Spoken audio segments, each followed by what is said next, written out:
नागपूर जिल्ह्यातील विकास कामांचा आढावा घेण्यासाठी महत्त्वाची बैठक पार पडली। यावेळी मुख्यमंत्री देवेंद्र फडणवीस आणि केंद्रीय मंत्री नितीन गडकरी यांच्या उपस्थितीत अधिकाऱ्यांना कामं वेळेत पूर्ण करण्याचे निर्देश देण्यात आले आहेत।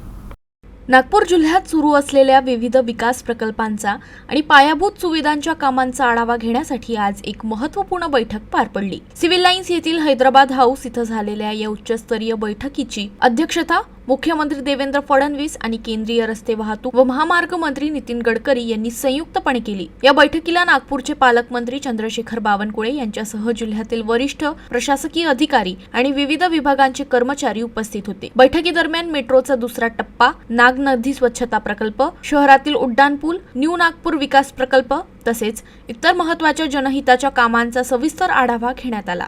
मुख्यमंत्री फडणवीस आणि केंद्रीय मंत्री गडकरी यांनी अधिकाऱ्यांना सर्व विकास कामं निर्धारित वेळेत पूर्ण करण्याचे स्पष्ट निर्देश दिले, जेणेकरून नागरिकांना लवकरात लवकर त्यांचा लाभ मिळू शकेल। दरम्यान पालकमंत्री चंद्रशेखर बावनकुळे यांनी ग्रामीण आणि शहरी भागात सुरू असलेल्या विविध योजनांची माहिती देत प्रशासकीय अडचणी दूर करण्यासाठी आवश्यक सूचना दिल्या आहेत।